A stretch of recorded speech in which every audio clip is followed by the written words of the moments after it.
the PlayStation. First came out in 1994, and one of the launch titles for the console was Ridge Racer.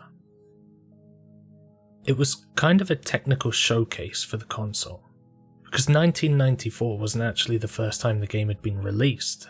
It first came out as an arcade cabinet, and the version that we see on the PlayStation is a ported version of the game. That transition from arcade to console did a lot to carry the launch of the PlayStation, because the game was familiar to people, and also because arcade machines were these huge cabinets, and people hadn't experienced arcade quality games in the comfort of their own home before. The game looks great, it's bright, it's colourful, it's fully embracing the power of 3D that the PlayStation was pioneering at the time. This was new. It wasn't the fact that it was 3D that was new, as games had been doing 3D for a long time, even back in the 80s. It wasn't that Ridge Racer was the first ever 3D game, it's just the further back that you go, the more you're looking at games that emulate an idea of 3D. They use techniques like parallax scrolling and Mode 7 to give an appearance of 3D. On the PC though, Ultimate Underworld had just come out 2 years before the release of Ridge Racer, and Doom came out a year before, both already paving the way for polygonal 3D. It's just that Ridge Racer kind of culturally represented the beginning of this era of 3D that wasn't widely accessible before. If you wanted to play a game like this, you had to go outside to an arcade. You had to pay money, pumping coins into the slot, and sit inside this huge machine that would never fit in your bedroom. And now here it was on a tiny disc in a little grey box, and you could play it whenever you wanted. I didn't really play Ridge Racer when it came out. The first game in the series that I played was Ridge Racer Type 4, which came out in 1998. Driving games are not really my thing, but I'm playing through every PlayStation game, and I couldn't think of a better place to start than with this one. Firstly, because the chronology of it is a launch title, start at the beginning, right? But secondly, because I think it might encapsulate a lot of the aesthetic of the PlayStation console. I am not an expert on this, but the PlayStation has a unique look, and part of that is to do with the way it handles texture mapping onto 3D models. The system renders textures using screen coordinates instead of true 3D. It gives everything this warped look that became signature to the system. There's other quirks like how geometry can't share screen space, which causes clipping and objects that move and dance around the screen. Everything just feels a little bit wobbly all the time. And that's only scratching the surface of the aesthetic. There's more to it, but we'll take that as it comes. I'm not looking at this game now because I want to compare it in any way against contemporary ideas about game design or to see if it has stood the test of time. And I'm doing finger quotes when I say that because I don't really care what the answer to that question is. I want to play these games just because I want to, and then I want to talk about them and see what comes up. So that's what I'm going to do. I'm going to play Ridge Racer and then I'm going to talk about it. The game pumps you straight into a menu. It feels like an arcade game when it does this. You've put your money in the machine, choose your track, choose your car, and go. So I didn't overthink it, that's what I did, I just started playing. There's no ease in, nothing is explained, you're just there at the start line. The announcer is counting down, you press the gas, and you're racing.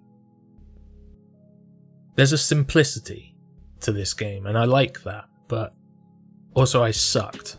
Like, I really suck at this game. I didn't race well, I found the controls kind of hard. And that's not because there's anything wrong with the layout of the controls, that's fine. It's just there's more conceptual aspects of traction and drifting that are required in order to do well in any race. If you don't get that technique, you're going to be bouncing off the walls and coming in last place on any race past the beginner stage. The game never tells you how to drift, That's just part of the exploration of the game. It's a secret for you to find and figure out, and then practice and try and get better at. I never really got very good at it, but once you get it even slightly, you can feel already how it gives you an edge. It starts to feel good, and that's fun.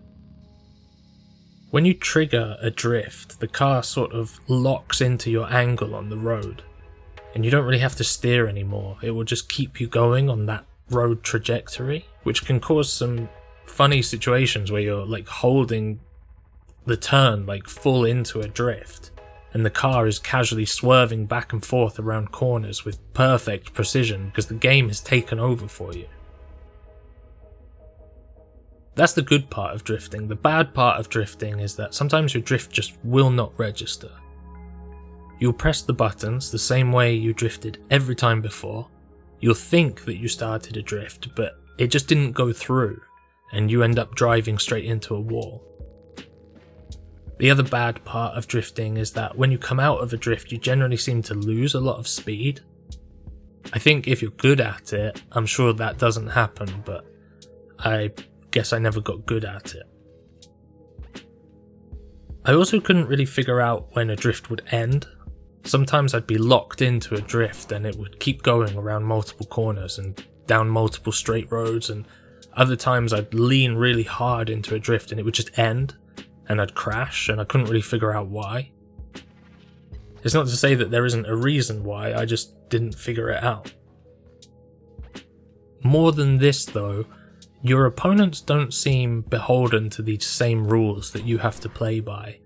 They will take corners easily, and they don't ever seem to need to drift to be able to take corners that would send you careening into the side of the course. They won't crash, unless they get in your way and you crash into them. And they seem pretty able to accelerate at speeds that seem impossible when you play in the same car. Add this to the fact that any single tiny bump you take is devastating to your lap times. But that is the subtlety of the controls, and this is where you spend your time trying to perfect your game. That's what the whole game is.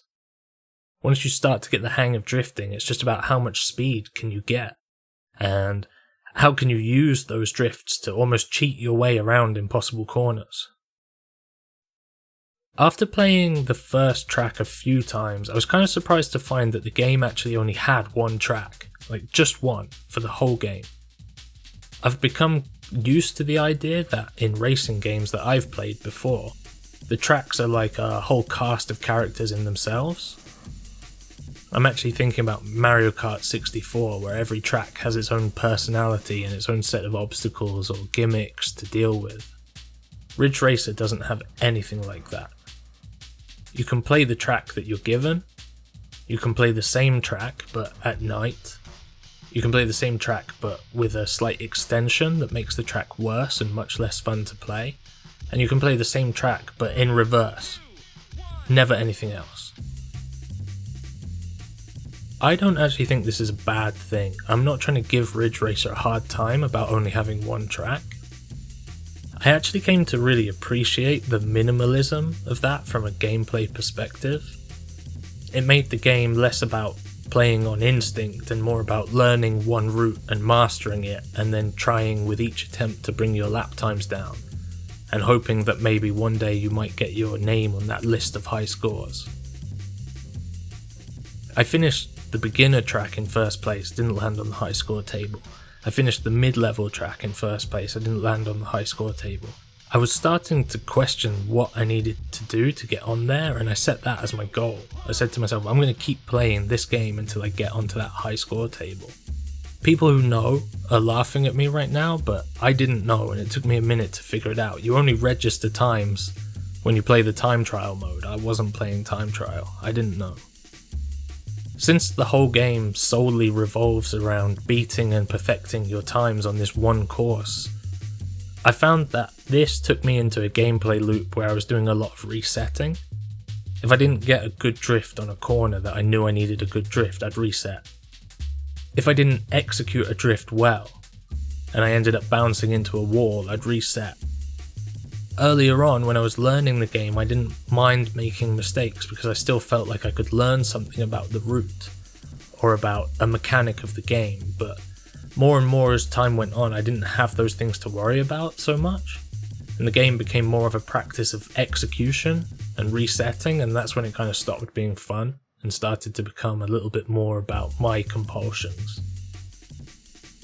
Now, I admit some of that is on me. I didn't have to reset. The game wasn't forcing me to reset. I could easily have kept going and finished in 7th place before starting again, just like I did early on when I first started playing the game, and I was happy then just to be out there on the track enjoying playing the game. But I didn't do that. I fell into a resetting behaviour, and I think the way the game is designed kind of encouraged that. While I briefly glossed over what became my obsession with getting a time on the leaderboard, I also skipped over another little quirk about the leaderboard that I noticed. This was one of the first games on the PlayStation console, and I saw that the initials on the leaderboard spelled out the phrase Ridge Racer PSX Namco. I don't know why. I thought that people referring to the original PlayStation as a PSX was a colloquial thing that came later on, but this kind of shows that it must have had that nickname before the console was even released, during development even. I did a tiny bit of digging on this, and apparently the console was initially codenamed PlayStation X in development, and while Sony dropped the X for release, the abbreviation had already caught on. I didn't know that before, but now I do. I was also kind of surprised to see that the game let you play Galaxian during the first loading screen. I remembered an experience like this playing Breakout while installing the game Broken Sword on my PC, and then quickly never really seeing loading screen minigames again, which we now know is because Namco patented the idea after Ridge Racer. We could give Ridge Racer a hard time for a lot of things, like the lack of different tracks to choose from, or the same 6 repetitive drum and bass tracks that gnaw along in the background like flies buzzing around your head. But the only real thing I'm going to say is bad about Ridge Racer is the way that Namco stifled the creativity of loading screen minigames for other developers over the next 20 years. That sucks. For 20 years we had to deal with nothing but progress bars and a cycle of repeating hints and tips while we waited for games to load, all because of that one move. Now, ignoring what I just said about buzzing flies, I actually like the music. PSX soundtracks have a certain aesthetic. It was a lot of drum and bass, breezy electronica, high tempo, and filled with a kind of dangerous optimism all the time. Ridge Racer's soundtrack has all of that. It would have just been nice if there was a couple more tracks. Or, failing that, if when you reset the level, the same track didn't start playing again from the beginning. It's like the decision on which random track would play is already locked in when you hit start, and you're stuck with it until you quit out or you finish the race. That being said, on the original PlayStation you could boot up the game, take the game disc out after everything was loaded into memory and replace it with any music CD that you had. If you then started up the game, it would play your music, whatever you wanted it to play, instead of the game's soundtrack, and that's pretty cool. Ridge Racer is an artifact of its time. But as someone with no real nostalgia for the series, I have to say, I think it's awesome. It's a great game, even now.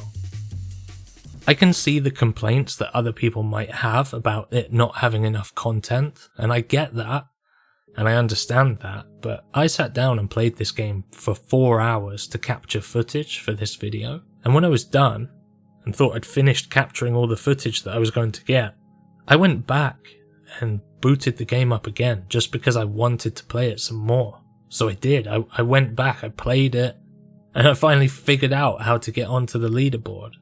Not first place, but I'm fine with that because I had a good time. I stopped resetting, I just played the game, and it was fun. So that's Ridge Racer.